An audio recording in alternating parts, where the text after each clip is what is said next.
สันตุโวขอถวายความเคารพพระเถรานุเถระพระภิกษุสงฆ์สามเณรทั้งหลายทุกรูปเจริญพรท่านพุทธศาสนิกชนผู้สนใจในธรรมทั้งหลายวันนี้รายการเสียงธรรมจากพระสุวรรณเมธีด็อกเตอร์เจ้าคณะอำเภอจอมทอง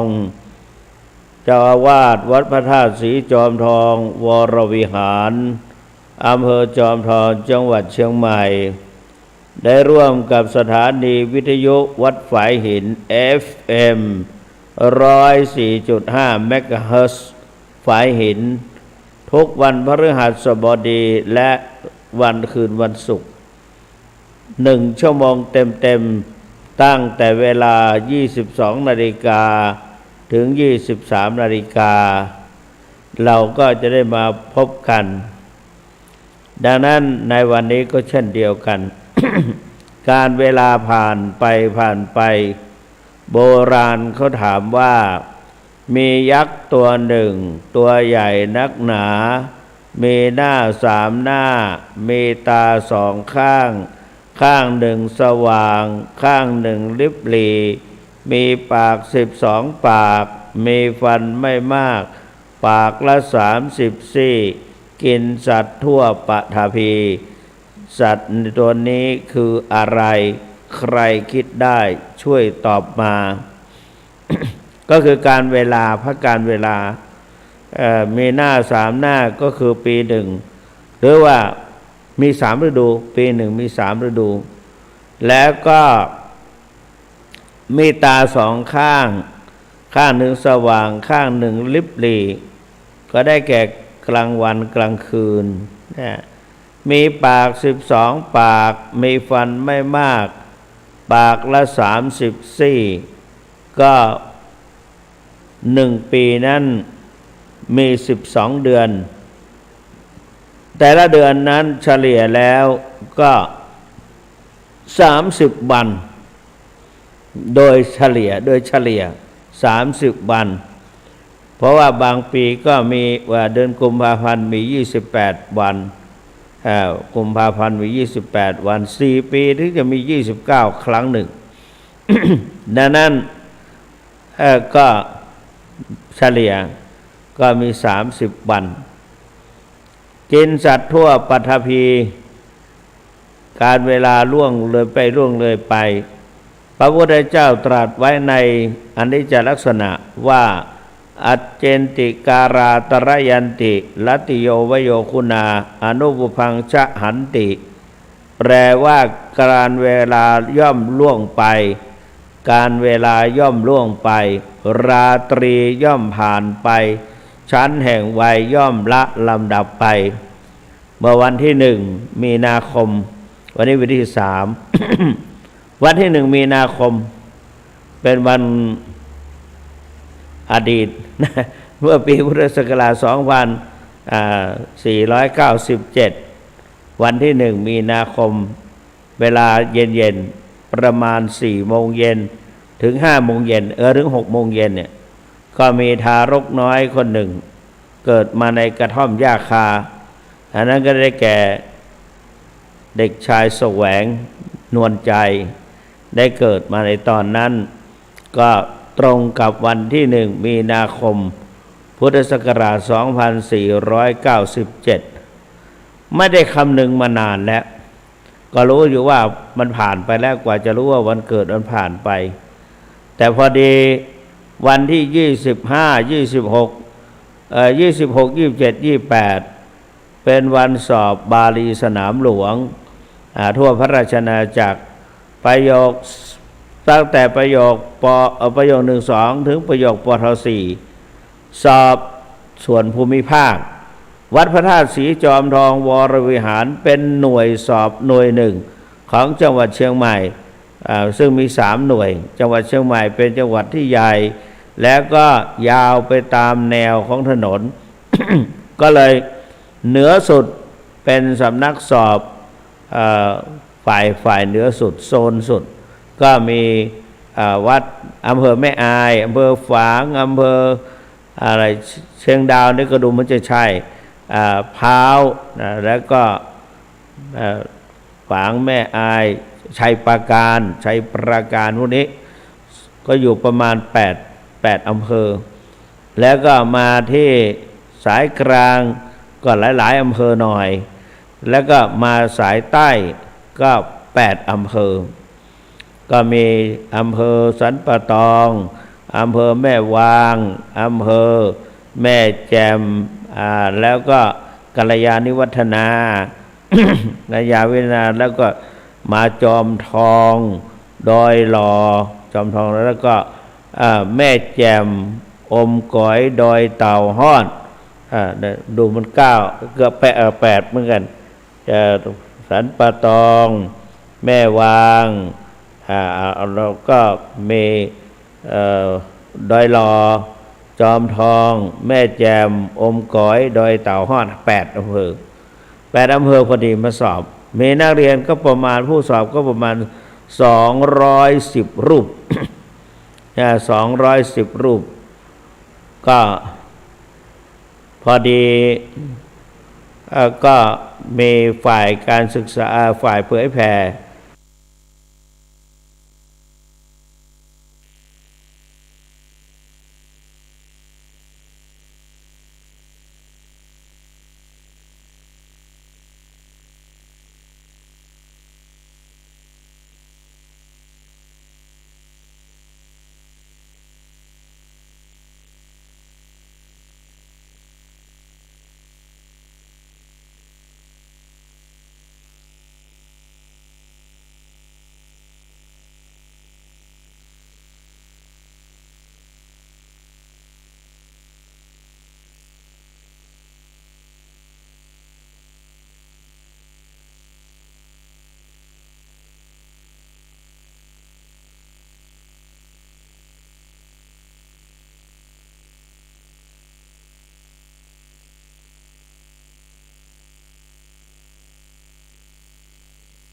คนอังกฤษเป็นคนอังกฤษ100%พ่อก็อังกฤษแม่ก็อังกฤษแต่ว่าตอนนี้แกพูดเป็น แต่ก็พูดภาษากลางก็ปรากฏว่าถ้าคุณเคทเทอรี่นี่สามารถสอบนักธรรมได้ที่1นะได้ที่1ของในห้องแล้วก็อภิธรรมก็ได้ที่1เขียนโดยหนังสือไทยเนี่ยและเก่งสนใจภาษาไทยมากแล้วก็ช่วยหลวงปู่ทองหลวงปู่พระพรหมมงคลสอนวิปัสสนาในแนวสติปัฏฐาน4มาโดยตลอดแล้วก็2ท่านนี้ก็เวลาวันเกิดเขาก็จัดในวัดจัดเลี้ยงอาหารถวายภัตตาหารเพลแก่พระภิกษุสามเณรแต่ทุกวันนี้ถวายตลอดมีข้าวสารให้ทางโรงครัวตลอดนอกจากนั้นก็มีภัตตาหารคนฝรั่งเขาบำรุง ก็ไม่ได้อยู่เฉยๆไม่ได้อยู่ฟรีกินฟรีแต่ว่าออกสตางค์ให้ค่าน้ำค่าภัตตาหารบ้างก็เป็นที่น่าอนุโมทนาพอถึงคราววันเกิดแต่พอปีนี้มันมาตรงกับการสอบบาลีของเรานั้นจะเอาตามค่ำของจันทรคติการโคจรของพระจันทร์ไม่ได้นับเอาวันที่ถ้าวันที่ก็ตายตัวเหมือนกับวันคล้ายวันเกิดของพวกเราใช้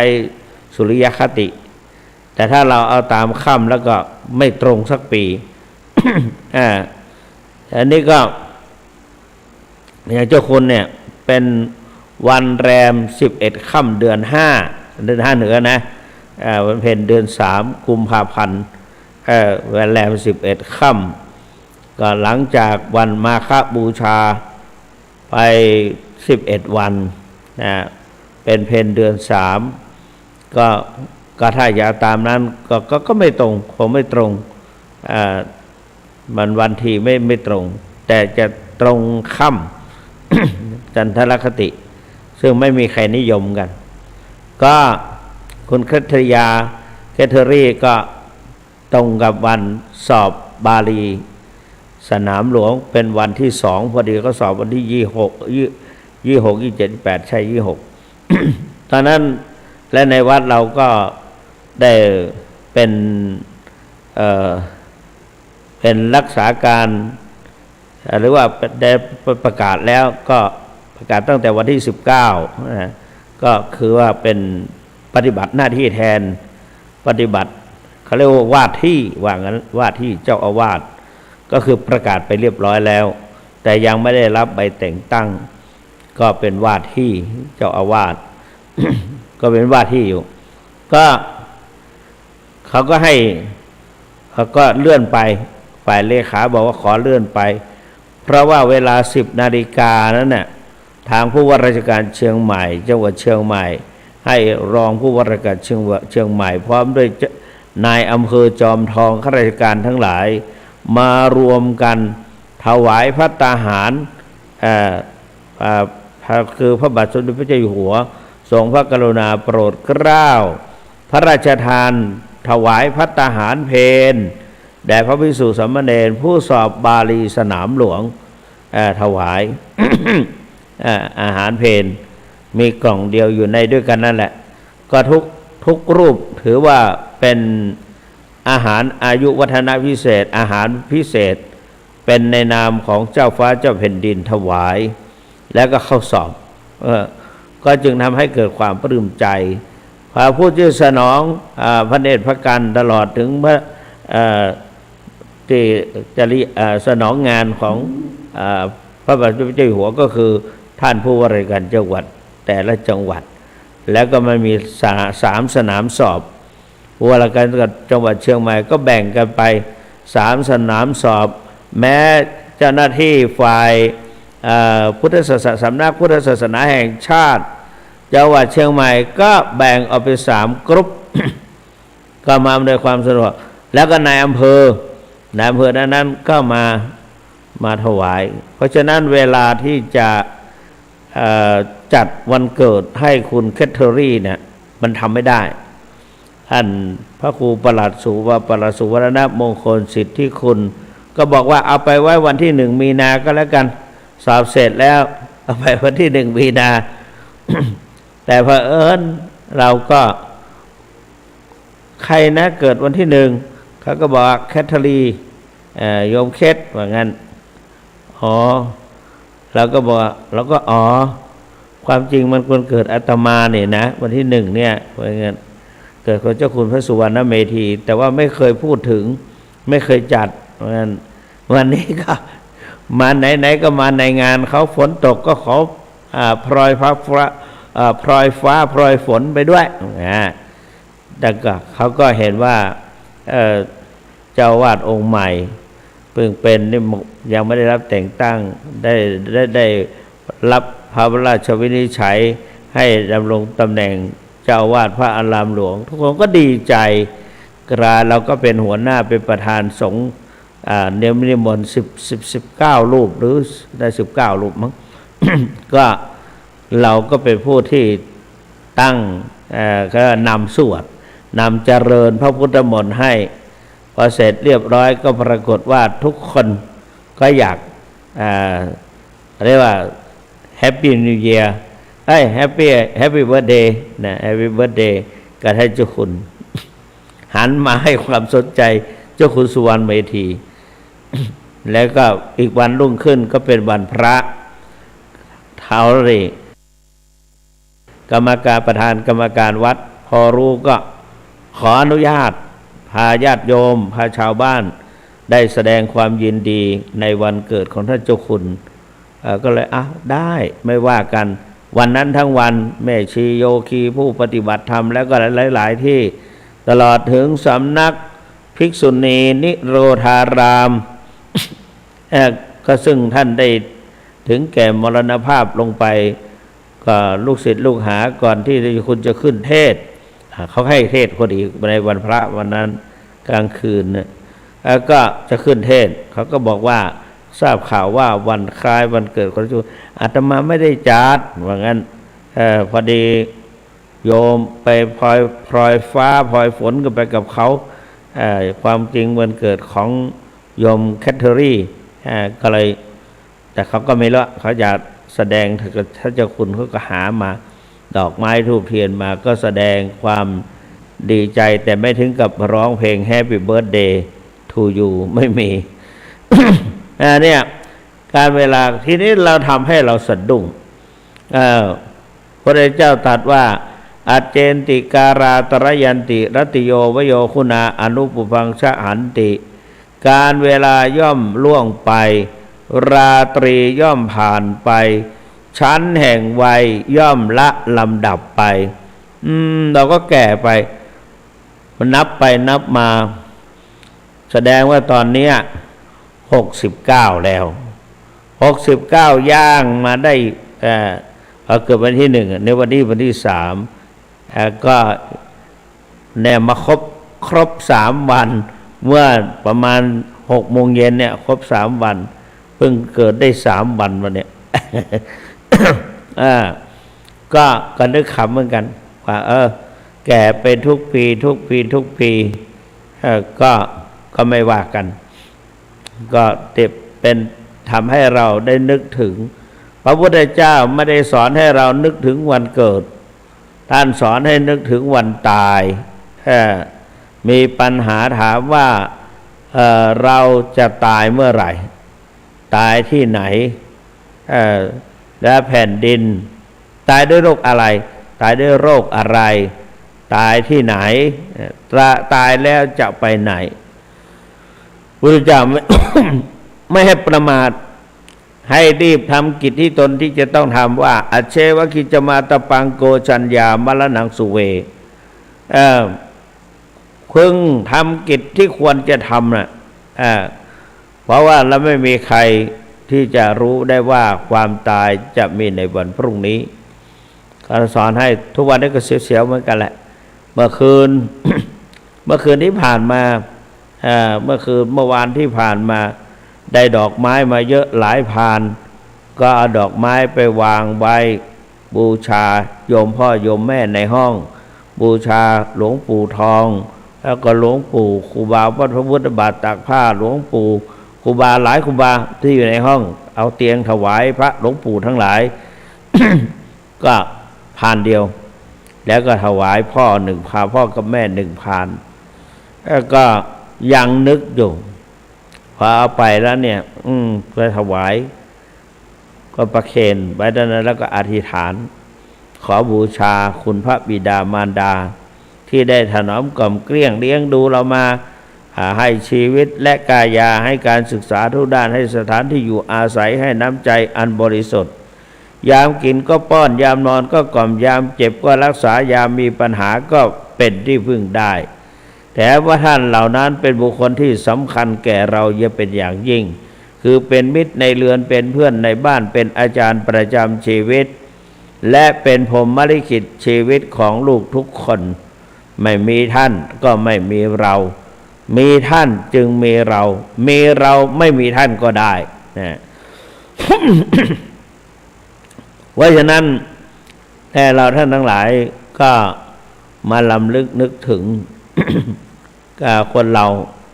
ที่เกิดมานั้นให้นึกถึงความตายเจริญมรณสติกรรมฐานนึกถึงความตายสบายนักมันหักลักหักหลงในสงสาร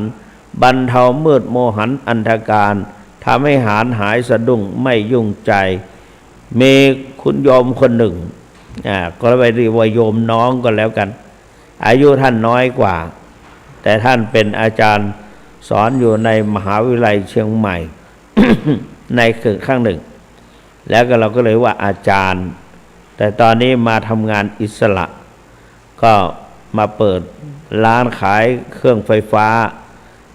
ร้านชื่อว่าชยากรการไฟฟ้าแต่ท่านให้ความนับถือพระสงฆ์คือพระรัตนตรัยเป็นอย่างยิ่งคือพระพุทธพระธรรมพระสงฆ์จากนั้นก็นี่แหละ ท่านก็เป็นผู้ที่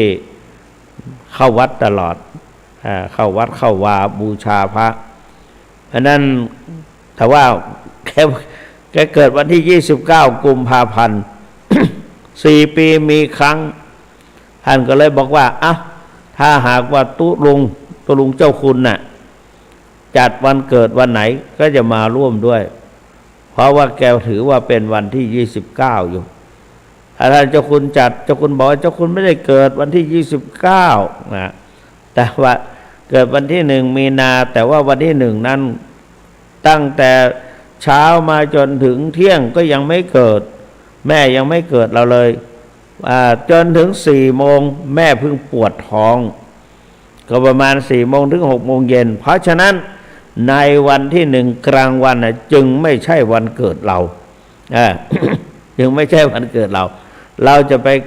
เกิดในภพค่ำในภพค่ำสลัวก็เลยยกให้อาจารย์ถนอมก็มีคนนำดอกไม้อะไรต่างๆมาให้มากมายพอดีอาจารย์ถนอมอยู่ตรงนั้นแล้วก็เชิญอาจารย์ถนอมมารับว่าใครอย่าเสียใจนะเนี่ยตรงกับวันเกิดของเขาเกิดวันที่29แต่อาตมาเนี่ยเกิดวันที่1แต่ว่าตอนนี้1ก็จริงอยู่แต่ว่ามันยังไม่เกิดแม่ยังไม่ปวดท้องหรือปวดแต่ยังไม่เกิดเพราะนั้นก็เลยให้อาจารย์หนอมนี่ถ้าก็ดีใจเอาใจใส่พระสงฆ์สามเณรอุปถากอุปถัมภ์บำรุงพระพุทธศาสนามาโดยตลอดมีศรัทธาแรงกล้ามากนะแรงกล้ามากก็ขออนุโมทนาทีนี้ก็ ท่านสาธุชนทั้งหลายคนเราทั้งหลายนั้นได้เกิดมาเป็นคนนี่พระพุทธเจ้าตรัสว่าอดีตชาติเนี่ยหรือว่าในอดีตนั่นน่ะเราได้รักษาศีล 5ได้รักษาศีล 5ศีล 5เป็นยารักษาชีวิต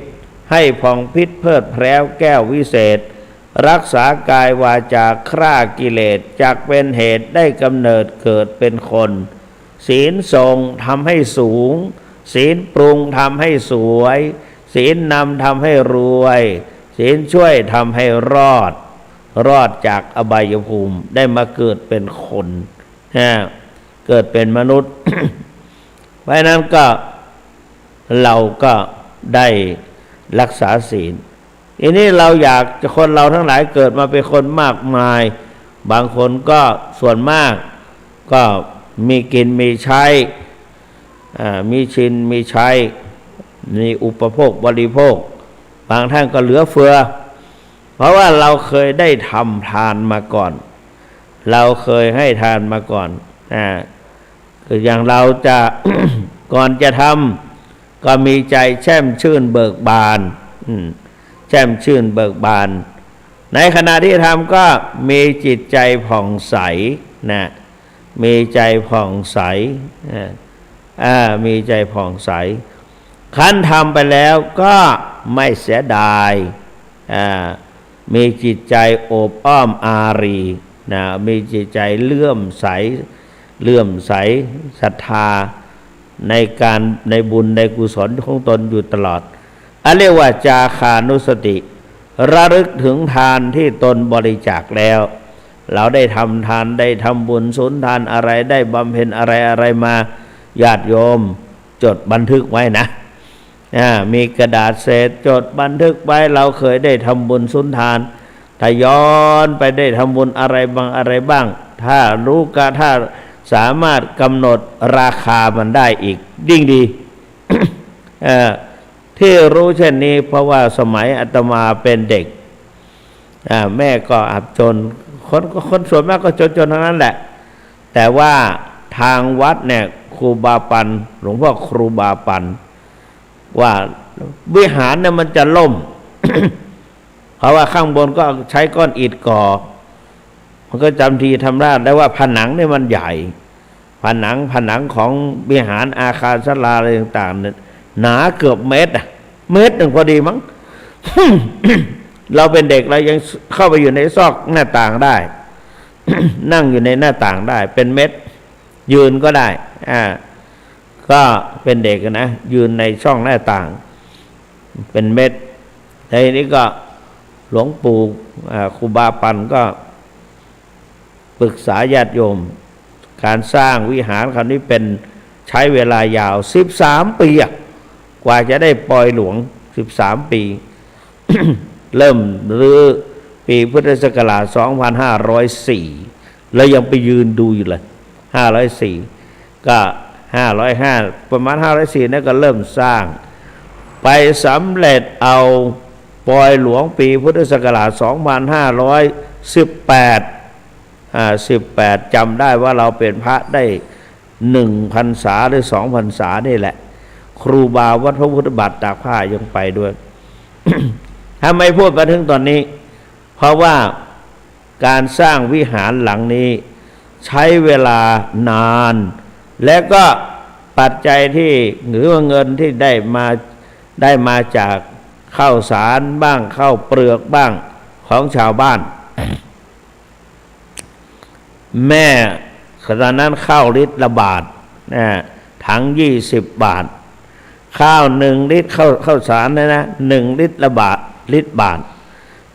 ตรก็1 บาทเราเป็นเด็กเราไปเก็บรวงข้าวที่มันตกหล่นแต่กลางทุ่งเขาเกี่ยวแล้วมันตกหล่นในสมัยก่อนนั้นมีพันธุ์ข้าวชนิดหนึ่งมันหักที่คอหรือไม่ใช่งั้นก็เป็นพันธุ์ข้าวที่เกี่ยวในขณะที่สมัยก่อนไม่มีเทคโนโลยีไม่มีการเทคโนโลยีการเกี่ยวก็จำเป็นอาศัยเจ้าของนานั่นแหละโรงแรงเป็นตัวอย่าง เป็นแบบอย่างหรือว่าเป็นต้นเพราะว่าใครก็ต่างคนต่างทำของใครของมัน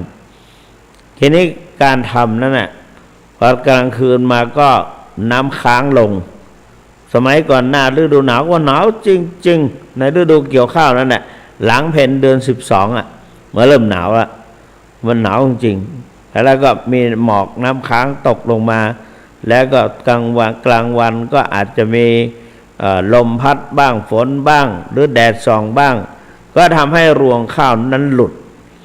แล้วก็เขาก็ไม่เก็บ ไม่เก็บไม่รู้ว่าไม่เก็บเพราะอะไรแต่แม่ก็สอนให้เราว่าอย่าไปหักเอาที่ต้นเขานะอย่าไปหักเอาที่เขากองไว้นะเอาที่มันหล่นกลางทุ่งนาจริงแหละก็ไปเก็บเอารวงข้าวที่มันหลุดออกมาจริงเป็นรวง ก็เอามาพอมาแล้วโยมแม่ก็เอาใส่กระสอบใส่กระสอบทุบบังอะไรบ้างเลือจนแล้วก็เอาก้านออกแล้วก็ฝัดวีพัดแล้วก็นำไปสีมาแล้วก็ได้แม่ก็อธิษฐานว่าด้วยลูกชายชื่อด้วยแหวงมันไปเก็บรวงข้าวมาอย่างเงี้ยขอให้ได้บุญได้กุศลจะเอาไปทำบุญสร้างวิหารเพราะว่าเขาเก็บแล้วก็ไปสร้างแล้วก็บางทีก็เราได้ลิตรได้1 ถังก็20 ลิตร ก็เอาไปสีแล้วก็นี่แหละเอาไว้ทำบุญแบ่งกินบ้างแต่นี่ก็นอกจากนั้นก็คงจะมีอย่างอื่นด้วยแหละข้าวสารข้าวเปลือก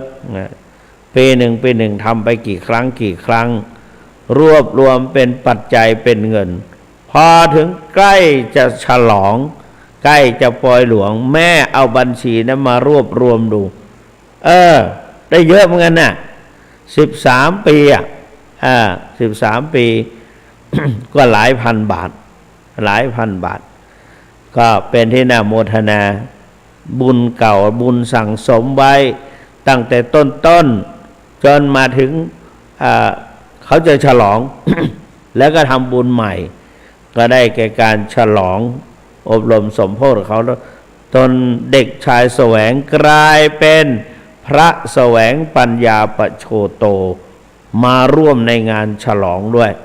เพราะว่าตอนนั้นเราอยู่พระพุทธบาทตักผ้าไปร่วมกับงานฉลองเขาด้วยครูบาวัดพระพุทธบาทตักผ้าก็ไป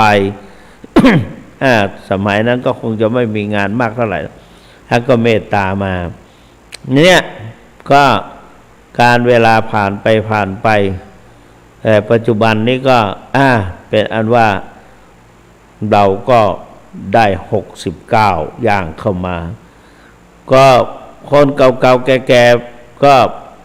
หายกันไปตั้งเยอะแยะพ่อแม่ก็หายครูบาอาจารย์ที่ชื่อมานี่ก็หายหมด แม้แต่เข้าไปอยู่ที่วัดพระธาตุสีจอมทองวรวิหารสมัยได้ก่อนครูบาอาจารย์เต็มมีพระครูศรีบรมธาตุบริหารพระครูบรมธาตุนุกูลพระครูแล้วก็หลังจากหลวงปู่ไปอยู่แล้วก็หลวงตาหลวงลุงอะไรต่างๆที่มีอายุ60 70 80ไปบวกกันเยอะแล้วก็ท่านเหล่านั้นก็ไปหมดแล้ว นี่เราก็มานั่งนึกที่พุทธเจ้าว่าให้นึกถึงเราท่านเหล่านั้นน่ะท่านไปตอนนั้นที่ท่านมาเรา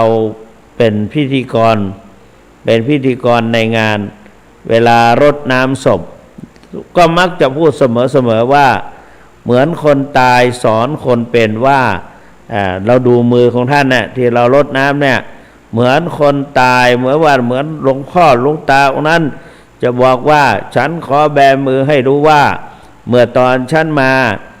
มามือเปล่าไม่ได้นำอะไรมาด้วยผ้าสักนิดจะปิดกายีจะพาทีกับใครก็ยังไม่เป็นมีแต่ร้องไห้อูแว ให้อะไรก็กำแน่นยึดเหนี่ยวกำแน่นไม่ยอมปล่อยมือ เนี่ยเพราะนั้นแบมือให้รู้ว่าประการที่สองฉันขอแบมือให้รู้ว่าฉันใช้สองมือเนี่ยบำเพ็ญประโยชน์ในพระพุทธศาสนาได้ไปไหว้พระสวดมนต์ทุกวันนอกจากนั้นก็ได้ลงปาติโมกข์แล้วก็ได้เขียนตำรับตำราหรือว่าได้เขียนหนังสือหนังหาได้สอบนักธรรมชั้นนั้นชั้นนี้ได้ก็ใช้สองมือ นะแล้วก็ช่วยเขาสร้างวิหารศาลานี่เป็นบางครั้งบางคราวมาประการที่สามก็ฉันขอแบมือให้รู้ว่าพระเดชพระคุณหลวงปู่เจ้าคุณพระพรหมมงคลตอนนั้นอาจจะสำรงสมณศักดิ์เป็นชั้นเทพบ้างเป็นพระราชบ้าง ซึ่งใน พระเนนตลอดแม่ชีโยคีได้ทิ้งสังขารไปในข่าวกันนั้นหลวงปู่ก็อยู่ในระดับต่างๆนะก็ในสมณศักดิ์ก็ผ่านไปเนี่ยนี่ก็เลยบอกว่าฉันก็ใช้สองมือนั่นแหละบำเพ็ญประโยชน์กวาดวัดกวาดวาช่วยเหลือเกื้อกูลเจือจานแก่พระภิกษุสามเณรภายในวัดพอฉันตายไปแล้วหรือมรณภาพไปแล้วพวกคนก็เห็นใจเลยพากันมาท้ายที่สุดนี้ฉันขอแบมือให้รู้ว่าตอนนี้ฉันไปมือเปล่าฉันไม่ได้เอาอะไรไปไม่ได้อะไรไปทรัพย์สินนิดหนึ่งก็ไม่ได้เอาไปเพราะว่าอันทรัพย์สินถิ่นฐานทั้งบ้านช่องอีกเงินทองไร่นามหาศาลเป็นสมบัติส่วนตัวได้ชั่วการจะต้องผ่านจากกันเมื่อวันตายมันลำลึกนึกถึงตอนนี้ท่านสาธุชน เมื่อวานนี้ดูเช้าเมื่อเช้านี้คุยกับญาติโยมที่มารักษาอุโบสถศีลว่าเราท่านทั้งหลายทรัพย์สมบัติพัสถานอะไรต่างๆที่เป็นรูปธรรมเราไม่สามารถจะนำติดตัวไปได้แต่นามมาทำศีลและทำกรรมฐานภาวนามีทานเป็นต้นอย่างนี้ทานรักษาศีลเพราะฉะนั้นก็ได้ติดตามตัวเราไปนะในเรียกว่าเป็นบุญนะกลายเป็นบุญกรรมบุญก็ติดตามตัวเราไปทุกหนทุกแห่งหรือว่าตามตัวเราไปเขาเขียนเป็นกลอนว่าบุญเป็นเงาเฝ้าตามติดบุญเป็นมิตรในทุกที่คอยช่วยเหลือเอื้ออารีห่างราคีปลอดโพยภัยบุญพิทักษ์บุญรักษาบุญนำพาพบสุขสดใสเมื่อชีพลับหรือว่าครั้นที่ชีพลับดับจิตตายบุญส่งให้วิวัฒน์สวัสดีและนอกจากนั้นก็ยังทำบุญเพิ่มเติมเสริมพลังบุญเป็นเรียกว่าปุญญานิปะละโลกสมิงปฏิถาหนติปานินัง บุญเป็นที่พึ่งของสัตว์ทั้งหลายผู้ไปสู่โลกอื่นเพราะว่าในโลกอื่นนั้นไม่ว่าจะเป็นตรงไหนก็ตามไม่มีเกษตรกรรมไม่มีพาณิชยกรรมและก็ไม่มีกรรมกรรับจ้างเลเบอร์ไม่มี ใครให้ไม่มีใครหยิบยื่นให้ด้วยเราก็จะไปหยิบยื่นให้กับคนอื่นก็ไม่ได้ใครทำคนนั้นก็ได้นะใครไม่ทำคนนั้นก็ไม่ได้เพราะฉะนั้นเป็นอยู่ด้วยบุญบุญจะตามอุดหนุนตามส่งให้มีความอิ่มเอิบสมมติได้ไปเกิดเป็นเทวดาเทวดาก็จะมีความสุขละเอียดอาหารก็ละเอียดนะแต่ว่าถ้าไปเกิดในนรกก็เอาเรื่องเหมือนกันได้กินน้ำเหล็กน้ำทองแดงอะไรต่างๆก็ว่ากันไปแต่ว่าในฐานะมาเกิดเป็นมนุษย์มีกินมีใช้เพราะฉะนั้นเราต้องบอกว่าอิตังตานากัมมังเนปานาปัจจโยโหตุโนเนจังอิตังศีลกัมมังเนปานาปัจจโยโหตุโนเนจังปีดันสุดท้ายเราก็ต้องเอาบุญกุศลไปด้วยบุญด้วยกุศล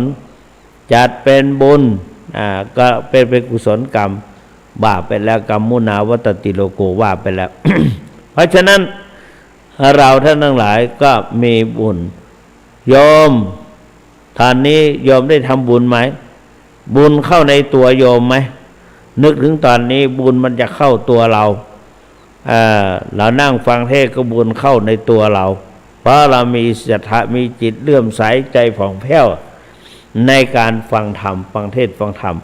เพราะหลายๆท่านเนี่ยเตรียมตัวเตรียมใจใกล้จะถึงเวลาเจ้าคุณสุวรรณเมธีออกอากาศนิยมก็เปิดวิทยุรับฟังกันบางคนเคลื่อนเป็นนิดหนึ่งหาไม่เจอหลายรูปหลายชีวิตที่โทรมาหาว่าเมื่อคืนนี้ไม่ออกไงก็ออกเนี่ยแต่เมื่อคืนที่ผ่านมานั้นไม่ออก เพราะเป็นวันพระมีญาติโยมนอนเต็มศาลาไม่เต็มก็ว่าเต็มเพราะว่าเราถือห่างให้อยู่ห่างๆกันเนี่ยนี่แหละเพราะนั้นถ้าเราคิดว่าเป็นบุญมันก็เป็นบุญบุญกิริยาวัตถุ นะเรียกว่าอปัจจยนามัยบุญสำเร็จด้วยการอะไรบุญก็มีหนึ่งทานามัยบุญสำเร็จด้วยการบริจาคทานสองศีลมัยบุญสำเร็จด้วยการรักษาศีลสามภาวนามัยบุญสำเร็จด้วยการเจริญภาวนาสี่อปัจจยนามัยบุญสำเร็จด้วยการอ่อนน้อมถ่อมตนห้าวัยยาวัจจะมัยผู้ช่วยขนขวายในสิ่งที่ตนจะต้องทำในงานนั้นๆนะปัตตานุโมทนามัยเราแผ่บุญแผ่กุศลไปให้เจ้ากรรมนายเวรตลอดถึงสรรพสัตว์ทั้งหลายเรียกว่าปฏิทานามัยปัตตานุโมทนามัยบุญสำเร็จด้วยการอนุโมทนาเห็นคนนั้นทำเห็นคนนี้ทำก็ดีใจกับเขาที่ว่าเขาได้ทำแล้วก็อนุโมทนาด้วยนะธรรมสวรรค์ธรรมเทศนามัยนิมนต์พระเจ้าคุณสุวรรณเมธีมาพูดมาเทศก็ได้ฟังแล้วได้บุญฟังแล้วได้ความรู้ฟังแล้วได้อุปนิสัยใจคอฟังแล้วได้หลักการปฏิบัติฟังแล้วได้ขจัดเวรกรรมคืออุทิศส่วนบุญส่วนกุศลไปให้แก่เจ้ากรรมนายเวรเนี่ยเห็นไหมบุญเกิดขึ้นแก่เราโดยที่ไม่ได้ตั้งใจเพราะนั้นท่านสาธุชนทั้งหลายเราท่านทั้งหลายได้ฟังก็เป็นบุญแต่ทีนี้ก็มาพูดถึงเรื่องการว่าคนเรานั้นเอาอะไรไปไม่ได้เคยไปเทศในงานศพถ้าเป็นพระ เราก็จะสุดท้ายสุดก็จะบอกว่าจะมักจะพูดเสมอว่าเหมือนกับหลวงพ่อหลวงตาองค์เนี้ยท่านยืนอยู่แถวเนี้ยอาจจะมาลาท่านมายืนอยู่ท่านก็หันหน้าไปมองวัด ลาก่อนกุฏิเอ๋ยที่เคยอยู่ลาก่อนหมู่องค์เนรพัดเห็นท่านลาก่อนมิตรเผ่าพงญาติวงวานลาลูกหลานจำพรากหนีจากลาทั้งวิหารศาลาจำลาก่อนลามุ้งหมอนเตียงต่างที่นั่งค่าลาที่เคยพักผ่อนหย่อนกายาลาวัดวาที่เคยพร่ำบำเพ็ญตนตอนแรกลาก่อนกุฏิเอ๋ยที่เคยอยู่ตอนนี้หันไปมองกุฏิกุฏิเอ๋ยที่เคยอยู่ว่าหันไปมองกุฏิว่ากุฏิเอ๋ยแต่นี้ต้องหมองว่างเปล่าเงียบซบเซาขาดคำถ้อยพร่ำบ่นขาดน้ำเสียงท่องจำคำสวดมนต์เพราะตัวตนเจ้าของต้องหนีไปแล้วหันมามองญาติโยมประชาชนเตือนเราไม่ได้ยินว่าท่านว่านี่เลยท่านทั้งหลายทั้งชายหญิงเป็นความจริงร่างของเราปลีกไม่ได้ที่สุดสายร่างของเราถูกเผาไฟจมอยู่ใต้ธรณีนี้ชั่วการเตือนพวกเราเองนะท่านทั้งหลายที่ยังมีชีวิตอยู่พึงรับรู้ว่าคืนวันที่ผ่านมันไม่ใช่ทางคราวที่ยาวนานมัจจุมานตามติดอยู่ชิดตัวมัจจุก็แปลว่าความตายมัจจุมานแห่งความตาย ก็ติดตามตนเราไปนะเพราะนั้นเราก็มัจจุมานตามติดอยู่ชิดตัวพึงรีบสร้างคุณงามความดีเถิดจะประเสริฐกว่าก่อกรรมและทำชั่วอย่ามัวหลงสิ่งเลวทรามความมืดมัวหลงเกลือกกลั้วอกุศลจนลืมตายเมื่อถึงคราวดับชีวังดังเหล่านี้จะไม่มีคุณงามค่าความหมายเพราะฉะนั้นก่อนชีพลับดับจิตตายพึงขวนขวายความดีเถิดประเสริฐเอ่ยความดีเนี่ยความดีติดตัวเราไปทุกภพทุกชาติอันนั้นท่านสาธุชนมาพูดถึงเรื่องความดีเราจะให้เป็นรูปธรรมก็ได้1ความรู้ดี2ความประพฤติดี3ศีลธรรมดี4สังคมดี5ความเสียสละดีมี5อย่างความดีนะฉะนั้นท่านสาธุชนพุทธบริษัททั้งหลายได้ยกว่าเกี่ยวกับคนเรานะก็เมื่อถึงคราวนะเมื่อถึงคราวก็ต้องไปเราก็ได้ยึดอะไรแต่การทำบุญสุนทานมาก็แนะนำให้ญาติโยมว่าทำเพื่อพระนิพพานเพราะเราประกาศปฏิญญาณตนเองว่าจะไปพระนิพพานโดยเปล่งเสียงว่าอิตังตานะกัมมังนิปปานะปัจจโยโหตุโนนิจจังขอให้กิริยาคือการให้ทานเนี่ยจงเป็นปัจจัยแก่พระนิพพานแก่ข้าพเจ้าด้วยเถิด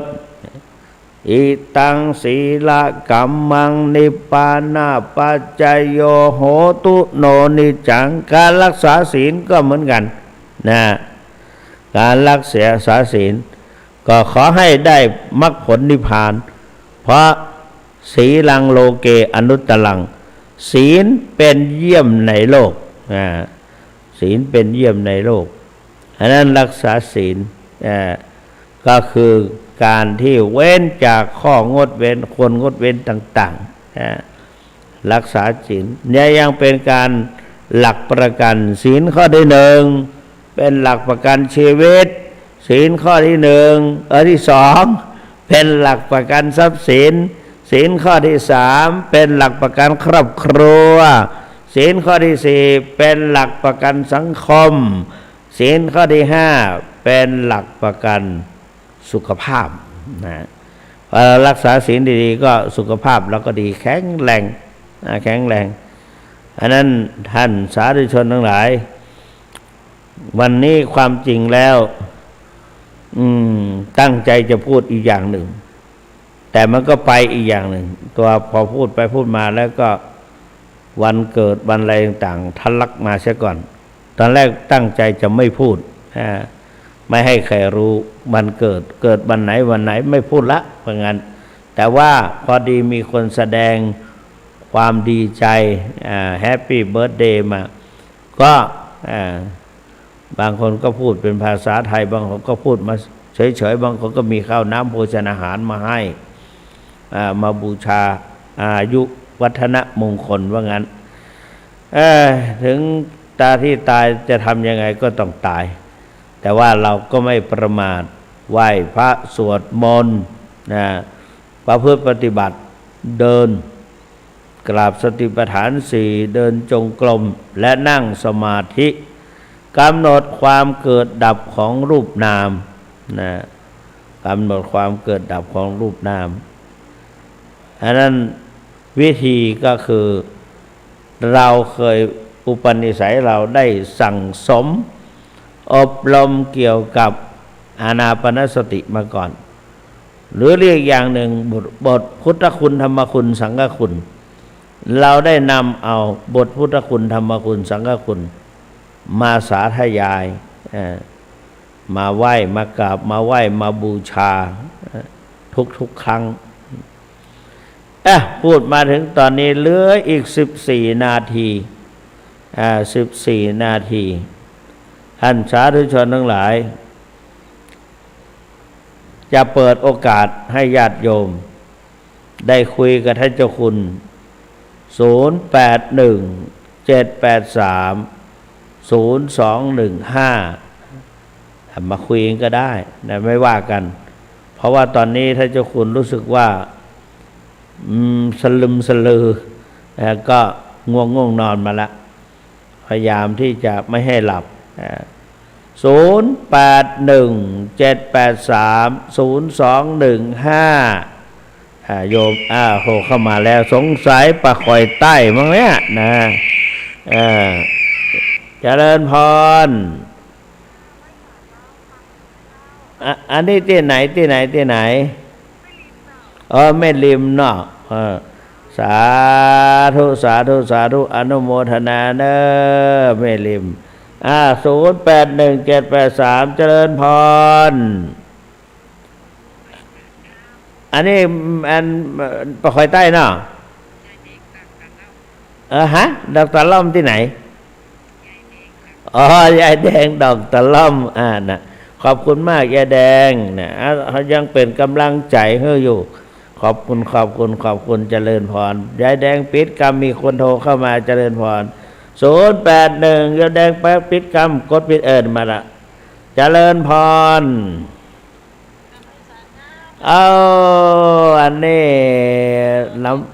แจ้ซ้อนลำปางเมืองปานนี่เนาะแม่นขอบคุณมากอายุวันโนสุขังพลัง081783แจ้ซ้อนวางหูกรรมวางแล้ว0817830215ใครที่ยังไม่ได้กดเข้ามากรรมเพราะว่าแก้หลับแก้ง่วงแก้นอนเพราะว่าวันนี้มันให้หลับนะมาแล้วโยมแม่เจริญพรโยมแม่ท่านเต๋า จ้าอวยพรวันเกิดให้หน่อย ไม่กล้าอวยพรให้พระเนาะส่วนพระน่ะให้พรโยมนะเป็นอันว่าโชคดีประสบแต่ความสุขสวัสดิ์พิพัฒนมงคลสมบูรณ์บุญผลทุกประการนะโยมปิดเครื่องหน่อยคนอื่นจะโทรเข้า0817830215แม่ตอบเปิดเจริญพรนี่โทรจากไหน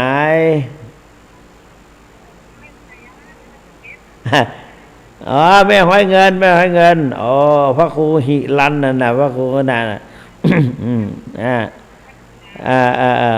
ดีพระครูนั่นเก่งหรอกนะพระครูหิรันน่ะเก่งขอบคุณเจ้าหลายเนอได้สเก็ตนะเจริญพร081แม่วางหูกรรม081วางแล้วนะวางสายแล้ว 0817830215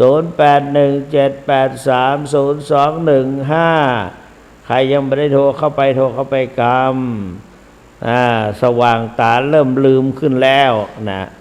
เริ่มลืมขึ้นแล้วนะขอบคุณมากๆโทรเข้ามา892เจริญพรค่ะงานอยู่ไหนโทรจากไหนแม่ปูคาเนี่ยได้ขอบคุณเจ้าหลายอายุวันโนสุขังพลังกดปิดกรรมกดปิดกรรมสายอื่นจะได้เข้ามากดปิดกรรม081783เนี่ยเข้ามาแล้วเจริญพรนะเจริญพรฮัลโหล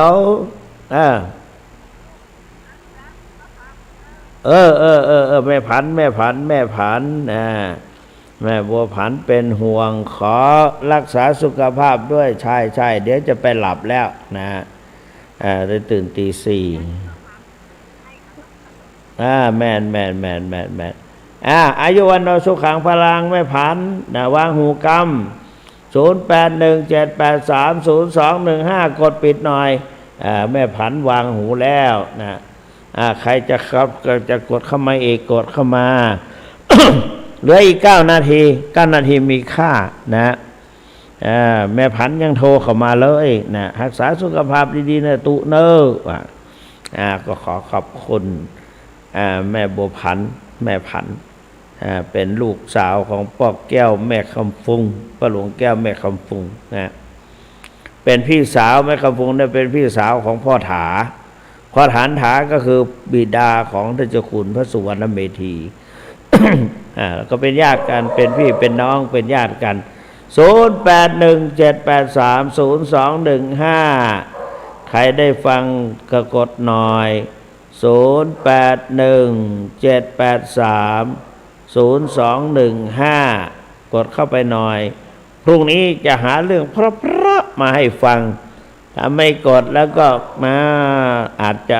ขี้เกียจก็ได้ 0817830215เลยนะกดเข้ามาแล้ว736เจริญพร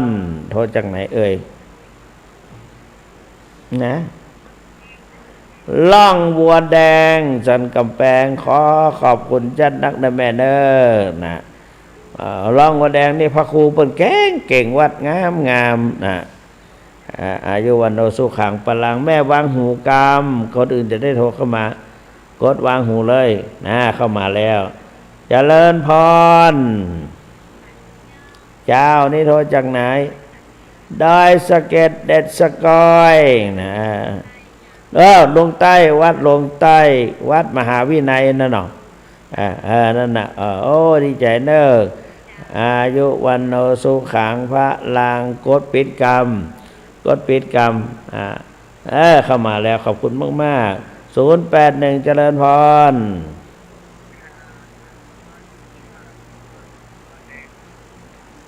บ้านป่าแดงหลังมอบรยุชาติเนาะเข้าไปดังวัดไฟเห็นขอบคุณมากครับเจริญพรเจริญพรนะ081783ป้อวางหูกรรม0817830215วางหูกรรมเนอนะไม่วางก็ไม่เป็นไรวางเองก็ได้0817830215โคเข้ามาภัยอยู่ตั้งใดก็จะโทรเข้ามากรรม เวลายังเหลืออีกตั้ง6 นาที0817830215ตั้งหนองเนียงยังมีต้นเนอะแม่หาดหรือบ้านอย่างก็สันทรายบันทิยังมาเตื้อฟังอยู่ก็บางทีก็ฟังแล้วก็เพลินลับไปเหี่ยบางทีก็ไปต่ำใส่วิทยุคลื่นไปเหี่ยคลื่นมันเคลื่อนไปเหี่ยนะตัวหนังสือมันใกล้กันนะคลื่นเนี่ยนะฮะ 0817830215เหลือ5นาทีเหลือ5นาทีใครจะเป็นผู้กดเข้ามาก่อนนะ081ต้องขอสุ่มมาตัวท่านเจ้าคุณว่าใครบอกว่าเขาว่าอู้เนอร์วันนี้บอกบัดได้เพราะมหูว่าเบอร์โทรศัพท์ไผ่ชื่อเบอร์ใดเบอร์ใดและอีกอย่างหนึ่งก็มาบอกว่าฟังหรือไม่นะโยมโทรเข้ามาใหม่081ใครที่ยังไม่ได้โทรเข้าไปโทรเข้าไปหาเจ้าคุณหน่อย0817830215วันพรุ่งจะเอาดีๆมาพบปะกับท่านสาธุชนวันนี้ใครจะโทรเข้าไปหรือ5นาทีตามไม่ลงละบะหมี่แล้วก็อาจ้าก็ได้แล้วเนาะบางคนบัดตันนี่ท่านเจ้าคุณว่าโวยเกินไปเอาใหม่ๆก็ได้สโลโมชั่นเ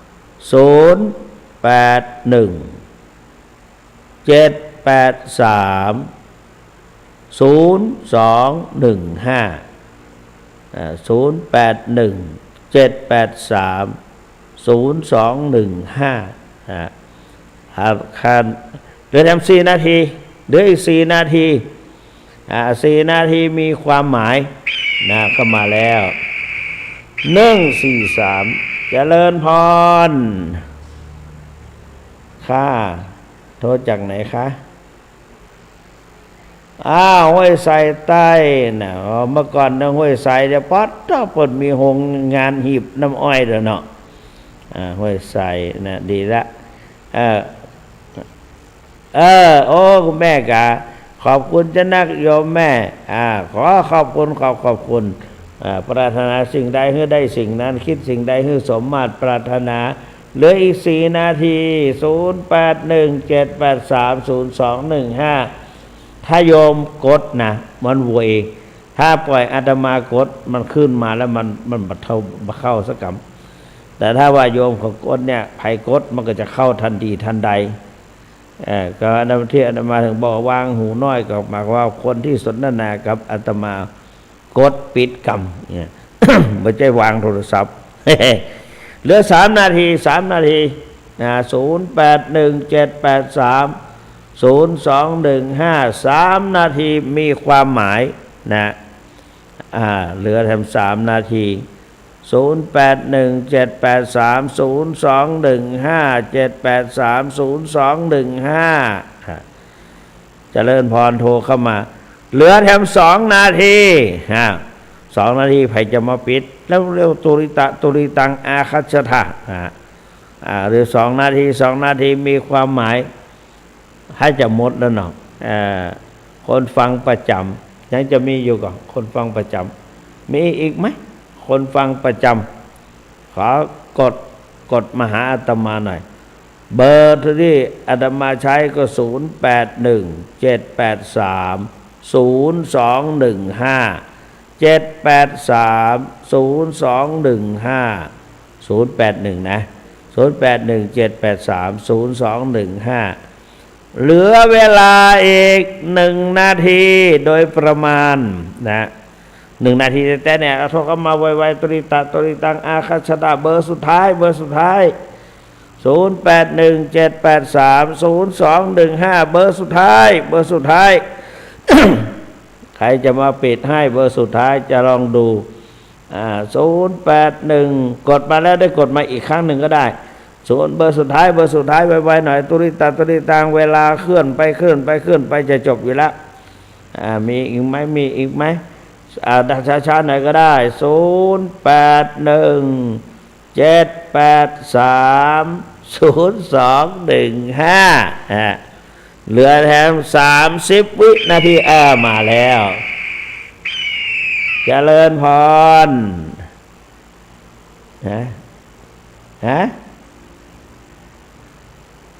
ติดจริงๆด้วย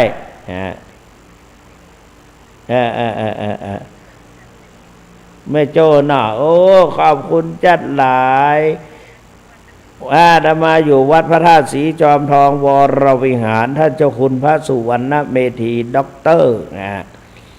นะไม่ที่มันออกดอยนางแก้วเหรอเขาพ่วงกันนะขอบคุณมากคุณโยมอายุวันโนสุขังพลังหมดเวลาพอดีก็ขอให้ท่านพุทธศาสนิกชนผู้สนใจทั้งหลายจงได้รับคือประสบแต่ความสุขความเจริญปรารถนาสิ่งใดก็ขอให้สำเร็จผลทุกท่านทุกประการเหมือนกัน